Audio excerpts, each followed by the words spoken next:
What if the world suddenly ran out of coffee and chocolate? Sounds impossible, right? Yet prices for these everyday favorites are already rising faster than most people realize. The truth is, a quiet crisis is unfolding across farms, supply chains, and global markets. And if nothing changes, your morning coffee and favorite chocolate bar could soon become rare luxuries. Nightmare scenario. Imagine waking up on a Monday morning in the year 2030. You walk into the kitchen, reach for the coffee jar, and realize something shocking. The jar isn't empty because you forgot to shop. It's empty because coffee has become incredibly expensive. A single cup now costs around $25. That may sound extreme today, but global food experts and economists say the warning signs are already here. Coffee and chocolate are two of the most loved foods on Earth. Every day, billions of people drink coffee or enjoy chocolate without thinking twice about where it comes from. But behind the scenes, something serious is happening. Production is slowing down. Farms are struggling. Global demand keeps growing. And the systems that move these products across the world are becoming more fragile every year. What we are seeing isn't just a normal price increase. It could be the beginning of a massive global shortage. Two of the most addictive flavors on the planet, caffeine and cocoa, may slowly start disappearing from store shelves.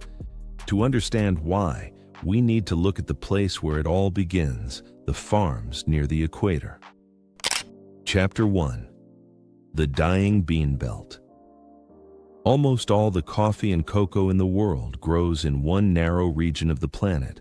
The experts call it the Bean Belt. This area stretches across countries near the equator in parts of South America, Africa, and Southeast Asia. About 90% of the world's coffee and cocoa comes from this region. For decades, this belt has produced the beans that fuel our morning routines and sweet cravings. But today, this important farming zone is under enormous pressure. One of the biggest problems is climate change. In countries like Brazil, which produces the largest share of the world's coffee, farmers are dealing with longer droughts and unpredictable weather. Some years bring extreme heat. Other years bring heavy rain that damages crops. Coffee trees are sensitive plants. They need very specific temperatures and rainfall to grow properly.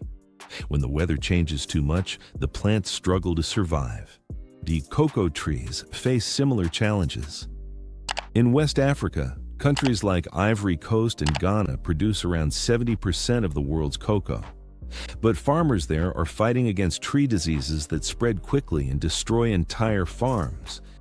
Some diseases attack cocoa trees from the inside, slowly killing them.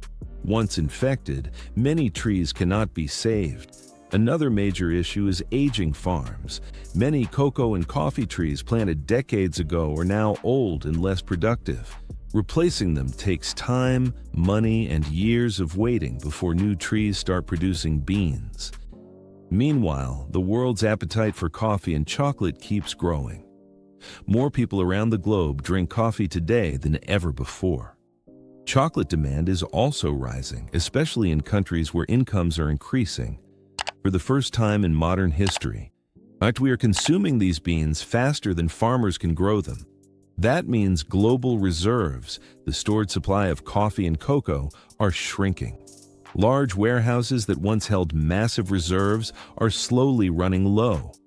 When supply drops and demand keeps rising, prices begin to climb. And that's only the beginning of the problem. Chapter 2. The Logistics Trap and Shrinkflation. Even when farms manage to grow enough coffee and cocoa, another major challenge begins: getting those beans across the world. Coffee and chocolate travel through a huge global system before they reach store shelves. Beans move from farms to trucks, then to processing centers, then to shipping ports, across oceans in giant container ships, and finally into factories and supermarkets.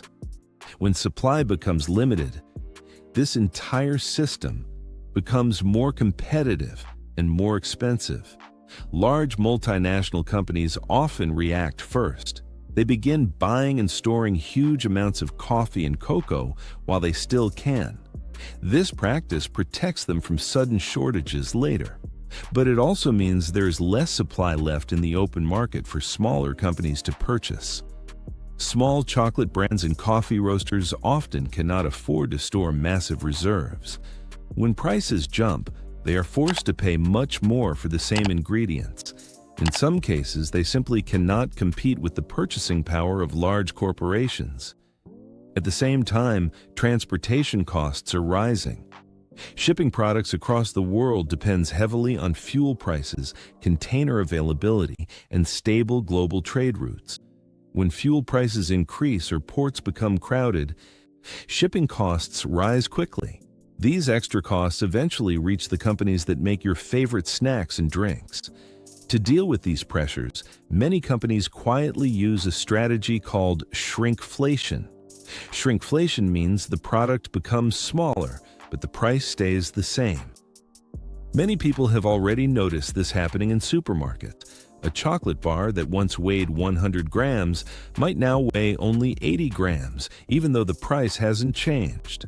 Why do companies do this? Because every small reduction saves money. Smaller products require fewer ingredients, take up less space during shipping, and reduce transportation costs. Some manufacturers also adjust their recipes. Instead of using large amounts of real cocoa, they add cheaper ingredients like vegetable oils or palm oil to maintain profits. For businesses, these changes are often necessary to survive rising costs. But for consumers, it means something different, paying the same price for less product than before. Chapter 3. The Fake Future. As natural coffee and cocoa become harder to produce, scientists and food companies are working on alternatives. These alternatives may sound like something from science fiction. Some companies are developing coffee made from roasted seeds, such as sunflower or other plants. These drinks try to copy the taste and smell of real coffee without using traditional coffee beans. Others are experimenting with lab-grown chocolate. Instead of growing cocoa on farms, scientists use special technology to grow cocoa cells inside controlled laboratory environments. These cells can produce chocolate-like ingredients without needing large plantations. Supporters of this technology say it could protect forests and reduce pressure on farmers. However, there is a big question. Will people accept it? For many coffee lovers and chocolate fans, the real taste comes from natural beans grown on farms. A laboratory version may not feel the same. If these trends continue, the future market could split into two different worlds. In one world, premium coffee and real cocoa become luxury items. Only high-end restaurants and wealthy consumers can afford them. In the other world, most people drink and eat cheaper alternatives created in factories and laboratories. This shift would completely change industries that have existed for centuries.